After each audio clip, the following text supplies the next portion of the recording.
illustrator, graphic designer for almost 30 years. He's worked on a variety of projects for Outline Entertainment, including games, books, comics, all sorts of things. In 2021, his first major comic book, Dragon Ring, written by Colin Bunn, was released. He's since released his own creator-owned book titled The Redeemers with his friend, and I'm going to ruin his last name. That's okay, he's not here. H.J., how do you say it? Waples. Waples, okay. And Andy Owen, published by Outland. He's been in Spokane for quite a while. All right. Pretty much all of it. All of it, good, all right. And he got good advice from his dad, who said, do what you love, and that's what he does, and he does it very, very well. Our wonderful, awesome Shannon Potratz.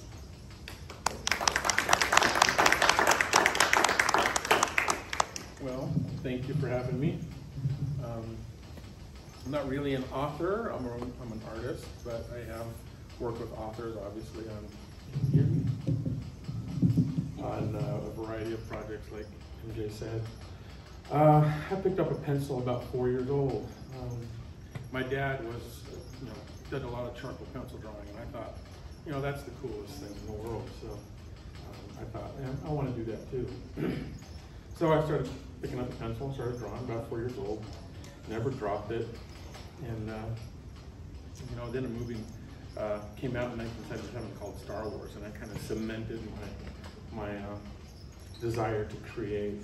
So I became a fan of the people behind the scenes, not so much the people who were on the screen. So I wanted to know who those guys were that brought it to life. So I started tracking down the guys that worked on that, and you start to find out who their influences are. And it just sort of snowballs into a passion where I see what they do and I want to do that. Of course, 4 years old, you got to practice. But you start drawing out Disney characters and comic book characters like Garfield and Charlie Brown, and then you just sort of graduate to the next level. 40 years later, I'm still doing it. I love to do it, even with all the pitfalls. I got into high school art class. Art class in high school is kind of where all the kids that, they don't really know what to do. They're sort of looking for an easy credit, and they figure, I'll take an art class. So they did get in there, and my art teacher, I found out it was just sort of my art teacher was more of a goalie than a teacher, Kids get out of line, she knocks them back into play. So they didn't know what to do with me. I wasn't actually there to be an art student, so my art teacher just kind of turned me loose.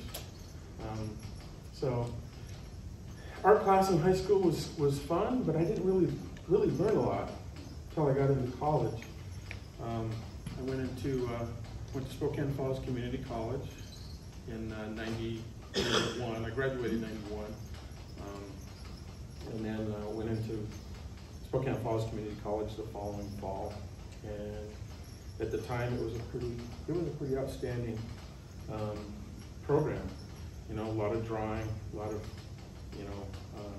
typography classes. I mean, it was more than just art. It was graphic design. And it kind of broadened my scope on what an artist could be. It didn't have to just be, illustration and making comics and movies, because, in Spokane, Washington, where do you go to make comics and movies, But there's always a need for graphic design. So 2 years in the program there, I started working for a company called Buffalo Shirts, which is a silkscreen company. I wasn't even out of school before they found me.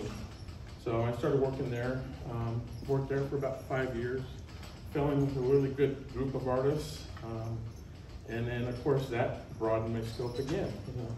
Here's all these other artists that are doing other things. And you start to learn from the people that are around you, and you get better from their experiences.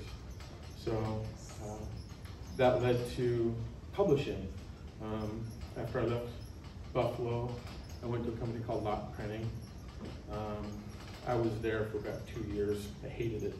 It was designing chamber directories and you know, ads for Nickel Nick and things like that. It's not terribly exciting and not terribly creative. So I got out of there as quick as I could. I got a call, from a gentleman named Scott Bassett, who ran a graphic design firm in Spokane over on Monroe, over in the Garland district. And he called me up and said, you know, I got a recommendation from a gal who used to work at Lawton. And I said, oh, really? And so he said, I'd like you to come in and talk to him, you know, let's talk and you know, see if you're interested. So I went in, talked to him. He loved my portfolio, and so he and I kind of had a common kinship in terms of art. We both wanted to be illustrators, but found out, you know, the regular money was in graphic design. So, so I went to work for him. I worked for him for about 20 years, and I picked up freelance, you know, stuff here and there along the way. Social media actually became a pretty critical component to what I did. About 2005, this is all pre-Facebook, I found a site called DeviantArt, and it was a site for artists, you know, and it was artists, it was writers, it was photographers, but it was a great community that focused on art and networking with other artists, and that's where I met Jeremy Moeller, who's the founder of Outland Entertainment. He founded Outland in 2008, and he brought me on pretty early on as just a freelance guy. I did contract work for Outland, and then 2019 came along, and Scott Bassett decided, well, he was ready to call it quits. He was ready to retire, and so he said, I'm gonna shut the doors. And I said, okay. And of course I was kind of at a crossroads. Do I want to start over, you know, on the bottom rung of a new company, or do I want to go ahead and, you know, try this freelance thing full time? So I decided to bite the bullet and go freelance. That was in November of 2019. Then December came along, and a friend of mine who was a concert promoter for the Spokane Arena, and I had done work for the arena. Have you all been to the arena? Have you seen the taco stand in the arena? Yes. The big mural? That's mine. Awesome. So I got that gig through my friend Matt Gibson, who was a concert promoter at Spokane Arena. And he called me up in December of 2021 and said, we're going to try to bring Monsters of Rock back, which is a concert that happened in Joe Albee Stadium in Spokane in 1989. And they had Van Halen and Metallica, and I couldn't list off all the bands that were there, but they said, we're going to do an anniversary concert, kind of the last hurrah for the Joe Albee Stadium before they tear it down.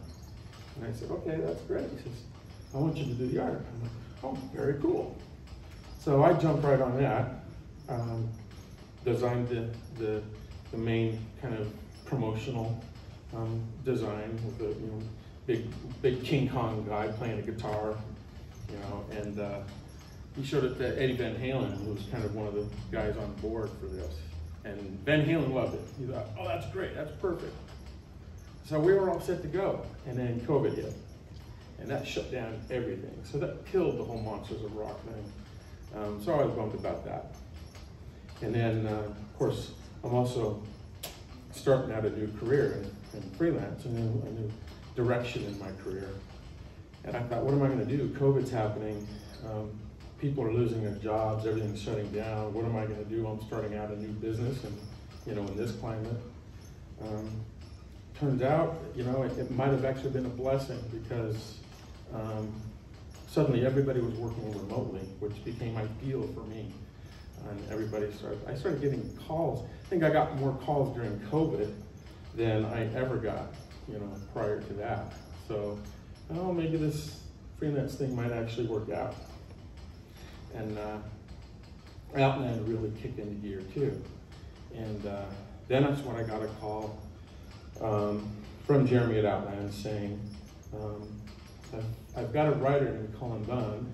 And I said, yeah, I know Cullen. He'd written books for Marvel Comics and Dark Horse Comics. And so he's a pretty well-known name in the comics industry. And he says, we're going to bring back a book called Dragonwing, which was a little indie comic back in the 80s. And he said, I think you're a perfect fit for it. And I said, oh, what's it about? And he said, well, it's sort of Indiana Jones meets Cthulhu. I'm like, all right, I'm on board. So I started working on that, and that was kind of a dream come true. I was drawing monsters, and I was drawing adventure, and I was doing it for a guy who, was pretty well known in the comics industry. This is going to get my name out there. And we ran the Kickstarter in October of 2020 or 2021. It was 2021. We ran the Kickstarter for Dragonwing. And we funded it in the first 24 hours, and then blew way past our goal. So I was like, well, this is kind of cool, but, it's Cullen Bunn, so of course she's going to fund his project. So, months went by and I got more work from Outland. And then Jeremy kept bugging me about this book that I had started with my friends Andy and HJ. Back in 2010, we started working on it when I was still working full time. And it was called The Redeemers, and it was sort of a supernatural Western, cowboys, but they're fighting, spirits, and they're kind of caught in this war between heaven and hell. And sort of a passion project. My friend HJ was like, I'm trying to write this novel, and this is before we started working on the comic. And I said, I don't really know what to do with it. I've kind of stalled. I don't know what to do.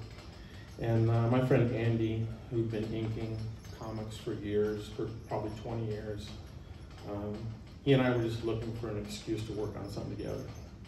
And so he and I got together and went to HJ and said, well, what if we turned your book into a comic book? And I don't think we even finished saying the word comic book before HJ says that. Yeah, let's do that, So he was all excited and gung-ho. So we started working on that, like I said, about 2010. And, life gets in the way. I drew 4 issues of that. And then it kind of stalled. We pitched it to Dark Horse first, and Dark Horse wasn't interested. And of course, it took us months to figure that out. Well, I think I had it figured out sooner, but they didn't say anything until months later. And so that sort of deflated me a little bit. But I kept working, and then I came across the Dragonwing and Outland. And then Jeremy says, you've done this Western. He says, why don't you let me publish it? And I said, well, I would love to have you publish it, but I got to get the other guys on board with that, because Andy, who's, worked for Marvel and DC, he wanted a big name publisher to publish it. Well, we'd already been turned down by Dark Horse. DC and Marvel wasn't going to pick it up. Image is a nightmare. Image Comics is a nightmare to try and work if you're self-publishing. So I had to kind of sell them on the idea of Outland. And so we finally decided, let's go for it. We're not doing anything with it anyway. What's it going to hurt? It'll still be our project. If it doesn't work out at Outland, we can always take it somewhere else. So we finally decided, okay, we're going with Outland. We're going to publish it. So we launched the Kickstarter for that last April. And we funded that in 7 hours and blew way past our goal. And I finally decided at that moment, well, maybe Cullen Bunn didn't have as much to do with Dragonwing as I thought. Maybe people actually like my work. As an artist, and I think you've all been there. You struggle with your own work. You're your own worst critic. Your work is never good enough. You compare it to all your peers, and it's a grueling cycle, of doubting yourself. Eventually you start to just fight through that and get to where you want to be. Now I've got more work than I can handle. The cash flow is a problem because I have to still get the work done, but I'm doing game art. I'm working on a pirate game right now. It's a tabletop game. I'm designing all the cards, and the creator of that was posting the artwork for that in a game, like a tabletop gaming group that he's in. And I got a call from a guy in Los Angeles who saw it and said, "I want you to do the art for my game." So now I'm getting calls from people in California. So it's not a bad place to be, but still the list is piling up. I got to get the work done somehow. But, so that's kind of where I'm at now. I'm just plugging away little by little, and hoping I can make this thing work still. So. So we ask if somebody has a question for you. Oh yeah. Does anybody have any questions? Yes. So do you have a certain time of day that you work, like mornings or afternoons? Or, Well, if you can organize that, you'll get more. That's the problem, is organizing the workload. Yes. I like to think I get up early in the morning and start work, at 7 a.m. and work till 6. It doesn't quite work that way, between trying to manage the workload, talking to clients, meetings with Outland, I find that, during the day, I only have about, 4 to 6 hours of actual work time that I can get done. I find my most productive time of the day is somewhere between, 9 p.m. and 2 a.m. So, so yeah, a lot of late nights. Probably more late nights than early mornings. But you find a way to get the work done. And even when you're not feeling creative, I have the benefit of having some clients that I used to have through Bass and Brush. I do a lot of work for a company called Nevada Northern Railway. The nice thing for a company like that is that I can just sort of turn my brain off. It all sort of becomes muscle memory. I've done so much work for them over the years that I don't really have to think about it. So it's not as creatively taxing. So it's kind of nice because I can relax on that stuff.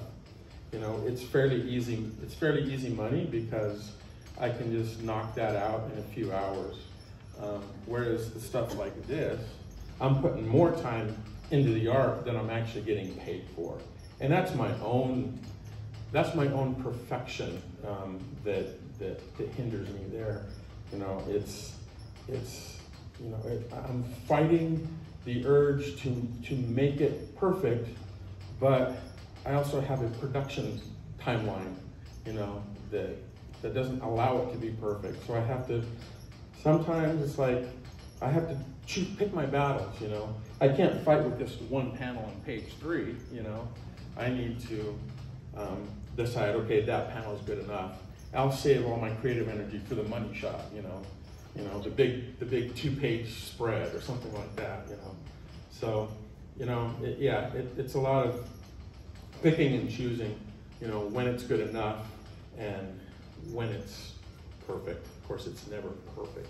So even when I'm pleased with it, it's not perfect because I'll sit there and I'll finish it. I'm like, oh, I'm pretty happy with that.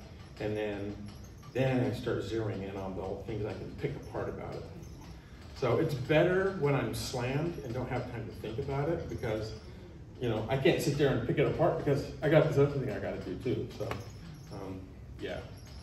Yes. What I just want to add is writers, we have the same things Right. going on.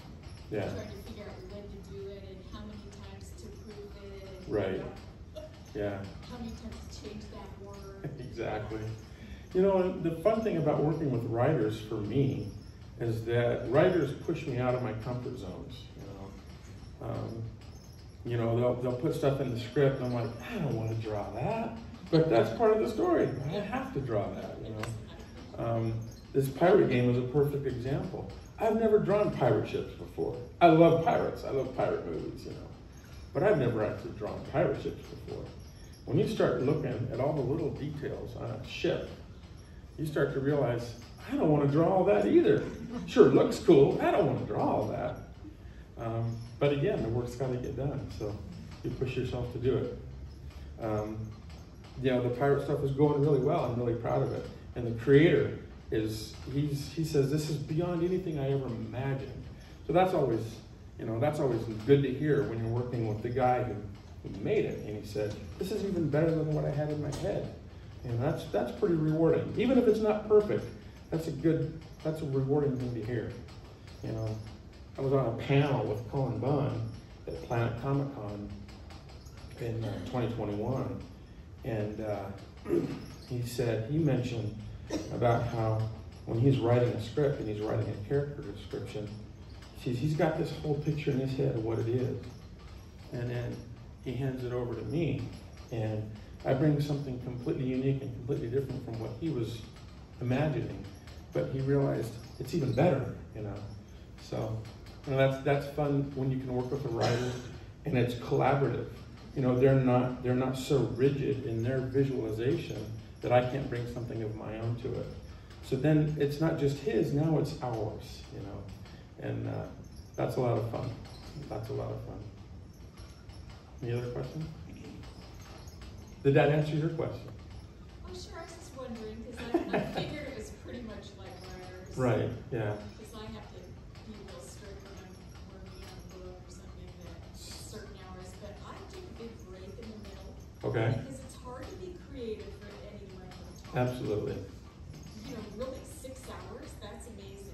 I was closer to 3 or 4. Yeah. But then I will pick up again in the middle of the night. So, that 6 hours is kind of a rough estimate because it depends. If I get really into that creative zone, I'll sit there and I'll find myself 12 hours later, not even realizing I've been at the desk that long. My back realizes it, but I wish I could get into that zone more often, as all of us do. But, so the 6 hours is, like I said, it's kind of a rough average. But sometimes you find the zone and sometimes you don't. So,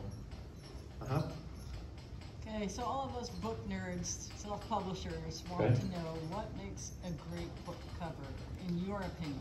A great book cover, in my opinion. Well, so a lot of our bread and butter at Bassett and Brush was package design. And one of the rules of thumb of package design, of good package design, was it's got to stand out on a shelf, and people have to be able to read it from about, 10 to 15 feet away. So if you don't have a high contrast image that's easily recognizable from, like I said, 10 to 15 feet away, then you lose them. They just pass it by because it just becomes white noise. You see that shelf on the store with hundreds of packages, and it becomes a blur. How do you stand out with that? Well, one of the things you have to do to stand out is to make it readable, first and foremost. Book covers, for me, and this is another thing I'm always fighting, I'm never happy with the book covers I do. Even if the author is happy with it, I'm not happy with it yet. But that same philosophy has to carry over to the book cover. It's got to be easy to read. It's got to be recognizable from, for a second. It's like a billboard. When you're driving by on the street, you have, 1 to 2 seconds tops to read a billboard, because you're not going to sit there and read a whole novel on a billboard. You don't have that kind of time. You're driving. So book covers and packages are a lot the same thing. You can't put everything on the cover. That's what the inside of the book is for. So the cover's got to grab you. If it's dramatic, it's got to have something on. It's got to have a hook on the cover, because the cover is the hook to get you to read the book. And without that hook, you're kind of lost. I've seen a lot of book covers with a lot of stuff all over the cover. Covers can get real busy real quick, and you got to streamline it. You got to keep it simple, easy to read, and if it's humorous, you got to have that humorous hook. Yours has that humorous hook, you know. I think the werewolf with the little razor stuck in its hair, and that's the hook, you know. So everything has that, you know. Everything's got to have that hook, and I approach every cover with that. You know, there's got to be some sort of dramatic element on it, or, you know, it's got to tell a story in a few seconds. But the story's got to be simple. You got to know the punchline. You know, if the punchline goes over everybody's head on the book cover, then you've lost them there too. So, does that answer your question? It does, thank you. Maybe, and then some. That was perfect. Any other questions? Yes. How do you decide what to charge for a book cover? I don't know. Can you tell me? That's my biggest hurdle. Because I struggle with pricing all the time. It's like, am I charging too much? Am I charging not enough? More often than not, I'm not charging enough. But I have to balance that because, you know, usually people come to me with a budget and they only have so much to spend. And I say, okay, well, I can do this for this amount. So it's very situational. There's no blanket estimate for every book cover out there or every project out there. You have to approach it all with as if this is as if this is unique, you know. Oftentimes I'll put a little more time into a cover if I feel like this is going to be a showcase piece, and a lot of people are going to see it. So, you know, if I eat a little bit of the cost, that's okay, you know. So, you know, it's hard to say how to decide what that is. It's a balance of how much your time is worth and versus how much the client has to spend. If it's, you know, and you have to not be afraid to turn down the work too. You know, if I say, okay, look, it's going to be $700 to do that cover, and they say, well, I only got 200, and I said, I can't do it for 200. You know, I got to eat too. You know, so sometimes you have to turn it down. You have to not be afraid to turn down the work, because if it's not worth your time, then you're not making anything anyway. So I don't know if that answers your question. Actually, yes. I've done a very few covers because I'm not an artist like you are. Right. But I know how to do things on computers, so Sure. I do that. But I edit, so that's where I make some of my money. I also write and sell books. So. Sure. But it is, and you talked about the creative time, and yet talking to other people, getting your name out there, planning your work, you know, planning your deadlines of which job is due when and all that. That's part of your job too. Oh, absolutely. And then the other part, the ugly part that nobody ever talks about because it's boring. I gotta write invoices. I hate writing invoices. I have a program that does that for me. What's that? Then draw them, don't write them. I've done that. I've drawn invoices for people before. Yeah. They actually might pay them quicker if you do that. You Right. never know. Yeah. It'll be an extra $10 for the invoice. Exactly. You know, but going back to that, where sometimes the work is worth it if you're not getting paid for it. That pirate game that I was just telling you about, I got a call from somebody down in LA. I definitely didn't bid enough on that pirate job. I'm not getting paid nearly enough for that. Mm-hmm. But I knew that was going to be a piece. It was going to be a showcase. And so the little bit of extra time I put into it is already starting to be worth it because I'm getting calls from other people. I'm not even finished with the game yet. Yeah. So It works that way. Sometimes you're putting your cost into your own promotion just by the work you do. So That book that you did for her, that attracts people when we're at places where we're selling our books. That attracts people to the table. stands out. Yes, it really does. Wow, I love it. Thank you. So you can feel really good about that one. Thank you. Well, it's funny, so your next book has a Sasquatch on the cover. Yes, it does. And so the funny thing about that is, so I went to, a friend of mine took me to Jedi Alliance last year. I'd never been to Jedi Alliance before. And a friend says, hey, you ever been there? I said, no, I haven't. I've heard about it, but I've never checked it out. So we went to Jedi Alliance. And there's a guy over there that sells a lot of pinball machines to the arcade. And he runs a company called Spokane Pinball Company. And he and I got to talking when I was over there. I had no idea that going to a video game arcade was going to lead to, another job. But I started talking to him, and I started showing him my work. And I showed him the Creature from the Black Lagoon piece that I did. And they had just gotten a creature. He had just sold them a Creature from the Black Lagoon machine. It was a vintage restored machine.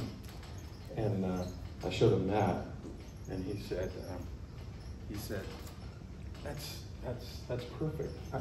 I'm looking for something kind of like that for my company. He says, I had a guy do something for me, but it's all licensed stuff, so I can't really use it for anything my own because it's got all this other stuff that doesn't belong to me. He says, I want something that's mine that I can use for promotion. And so I gave him my card, and he called me up a few weeks later and said, I want to do a logo or promotional image. I use the term logo loosely because it became an illustration. It was more rather than a logo. And he said, I want a lot of Spokane iconography in it. And I started brainstorming with him, and I said, well, what do you think of like a comic book style, like vintage style, like Sasquatch with all this Spokane iconography around it, kind of done in the 60s, 70s vintage pinball machine art style. And he said, yeah, that's great. So I sat down and I started brainstorming. Of course, it was a couple months later, and I felt really bad because it took me that long to get to it because I had a pile of other work. And I finally got to it, and I sent him the proof. And he said, that's perfect. And he says, it was absolutely worth the wait. So I did. And it was a Sasquatch with the clock tower and the red wagon. And there's a Spokane Expo 74 logo in there. I don't know if anybody spotted that, but I threw it in there anyway. And with all this kind of pinball iconography around it. And it turned out to be one of my favorite personal pieces. And he loved it. And it was funny because it was just right after I'd done that you came to me and said, I got my next book. It's got a Sasquatch on it. I says, I had never drawn a Sasquatch ever before Spokane Pinball Company, and now I've got 2 jobs out of Sasquatch in it.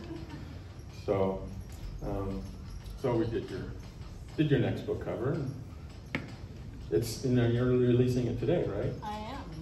Yeah. Doing the cover reveal here. Did I just spill the beans? No. Okay. The nice thing about like the Spokane Pinball Company design is he's taken the design after he had the shirts printed. He's taken it to numerous Spokane pinball machines, like not Spokane pinball shows and arcade shows, and he gets comments on it every time. Kind of like your book cover. So that's always, and I don't always get to hear that kind of feedback, but it's good when you do. And the company that printed them, I sent the artwork to them. They're called Dynamite Enterprises, and they're in Spokane. And they printed it, and they called me up and said, in fact, he posted a Facebook video of them printing the shirts because they really liked the design. And they called me up and says, can we collaborate on stuff sometime? And I said, well, yeah, of course. So they invited me to tour their facility. And, so I got to tour their company and I picked up a couple little jobs from them, and I expect more, but it's always a game of self-promotion, I guess. And I'm horrible at self-promotion. I'm standing up in here in front of a room of people talking about myself. I hate talking about myself, but You know, that's what you have to Well, your do. artwork gives you away. Yes, that's right. Any other questions? You're gonna stick around for a while, right? Oh yeah, I'll be here. Because I promised everybody I would talk a little bit about branding after Okay. the break, so Yeah. I may call upon you again. Well, to broach on your subject of branding, you can ask me about that, because I've had to do a lot of that over the years too. All so. right, all right. Did I go too fast? No, You're good. Okay. You did great. Thank you.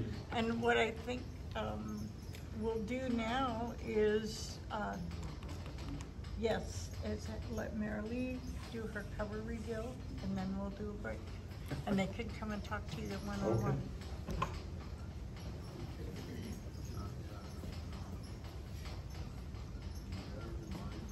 Okay, so for anyone who didn't know what Sue was trying to point out, this is my first book. And Shannon very skillfully took my crappy line drawing that I gave him. I said, Now, I want to preface that with saying that I've gotten much worse concepts from clients, so, you know, don't knock yourself too bad. Thank you. But he took my line drawing, which, you know, I kind of just on the fly put together and said, I want something like this. And he took that and turned it into this. I think your line drawing was in ballpoint pen. It was, Yeah. That cover drew me to that book, and when I flipped it over, I fell in love, and that is like my top 5 book. I love Wow. it. Absolutely love Awesome. Everybody needs to read it. it. Yeah. I just love it. Well, so the second book in the series, Do you want to put it up on the easel? sure. So this was the crappy line drawing I gave him this time, right? That's what I mean when I say crappy line drawing. All right? This is what Shannon. You might want put to pass it together. around. No, well. Hey, all right, Bob, fine. By the way, I've kept all the line drawings that you've given me. Oh, no. Before and That's after. terrifying. Put your name on it. This is what he turned it into. Whoops. Let's bring it up to the right. There we go. Oh, wow, that's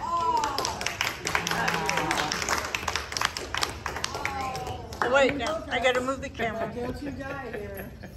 That's beautiful. I know, right? Thank you. So awesome. But yeah. So I had to brag on him a bit.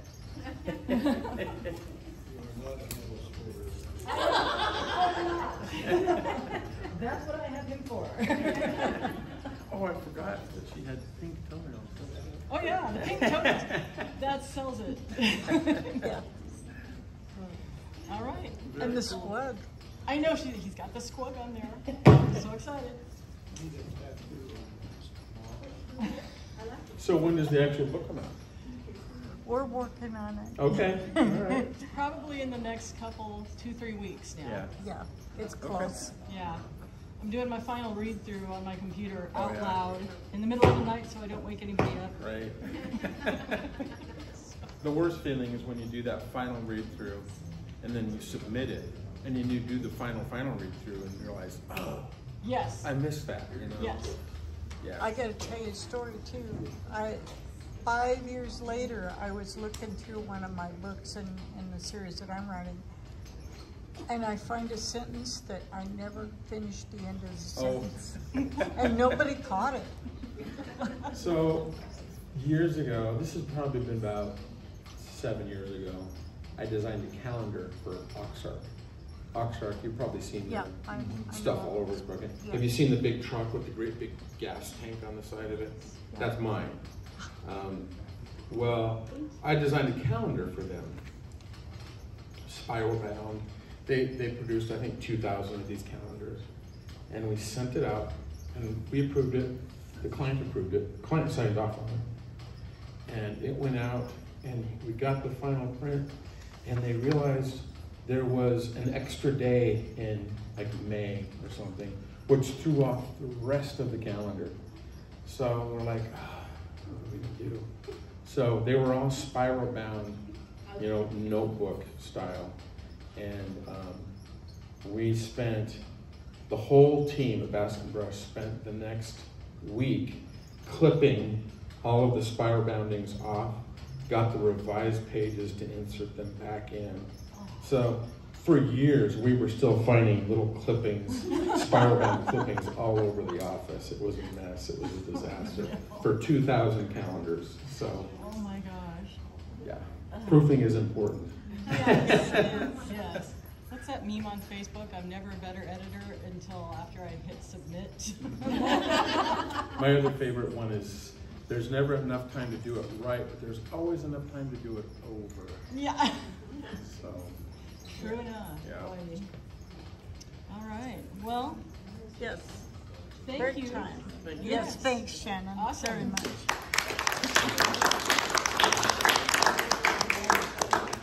Well, now we invite everybody to come up and take a look at Shannon's work and have a chat with him, ask him other questions.